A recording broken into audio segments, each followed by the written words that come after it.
Long-Term, a bond trading firm, was on the brink of failing. The fund was run by John W. Meriwether, formerly a well-known trader at Salomon Brothers.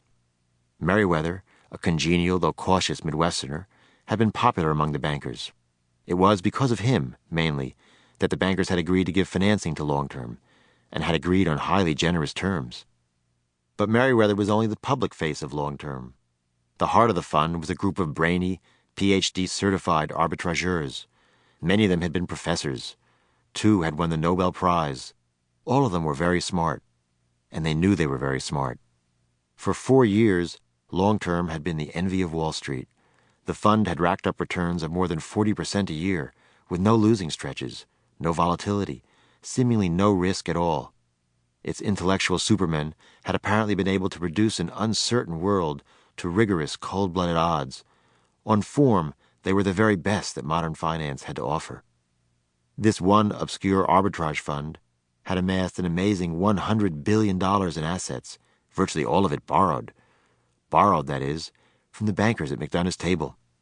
As monstrous as this indebtedness was, it was by no means the worst of Long-Term's problems. The fund had entered into thousands of derivative contracts, which had endlessly intertwined it with every bank on Wall Street. These contracts, essentially side bets on market prices, covered an astronomical sum, more than $1 trillion worth of exposure. If Long-Term defaulted, all of the banks in the room would be left holding one side of a contract for which the other side no longer existed. In other words, they would be exposed to tremendous and untenable risks. Undoubtedly, there would be a frenzy as every bank rushed to escape its now one-sided obligations and tried to sell its collateral from Long-Term. Panics are as old as markets, but derivatives were relatively new. Regulators had worried about the potential risks of these inventive new securities, which linked the country's financial institutions in a complex chain of reciprocal obligations.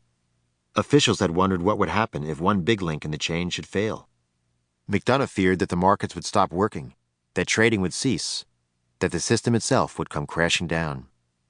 James Kane, the cigar-chumping chief executive of Bear Stearns, had been vowing that he would stop clearing Long-Term's trades, which would put it out of business if the fund's available cash fell below $500 million. At the start of the year, that would have seemed remote, for Long-Term's capital had been $4.7 billion. But during the past 5 weeks, or since Russia's default, Long-Term had suffered numbing losses, day after day after day. Its capital was down to the minimum. Kane didn't think it would survive another day. The fund had already asked Warren Buffett for money. It had gone to George Soros. It had gone to Merrill Lynch. One by one, it had asked every bank it could think of. Now it had no place left to go. That was why, like a godfather summoning rival and potentially warring families, McDonough had invited the bankers. If each one moved to unload bonds individually, the result could be a worldwide panic. If they acted in concert, perhaps a catastrophe could be avoided. Although McDonough didn't say so, he wanted the banks to invest $4 billion and rescue the fund. He wanted them to do it right then. Tomorrow would be too late. But the bankers felt that Long-Term had already caused them more than enough trouble. Long-Term's secretive, close-knit mathematicians had treated everyone else on Wall Street with utter disdain. Merrill Lynch, the firm that had brought Long-Term into being, had long tried to establish a profitable, mutually rewarding relationship with the fund. So had many other banks. But Long-Term had spurned them. The professors had been willing to trade on their terms and only on theirs, not to meet the banks halfway. The bankers did not like it that the once haughty Long-Term was pleading for their help. And the bankers themselves were hurting from the turmoil that Long-Term had helped to unleash.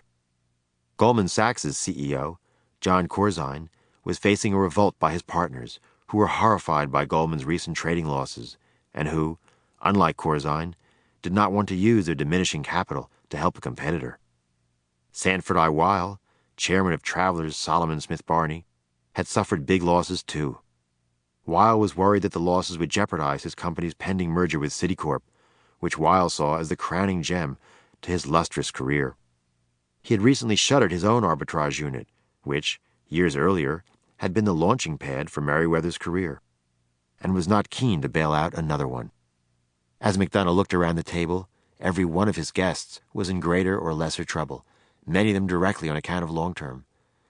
The value of the bankers' stocks had fallen precipitously. The bankers were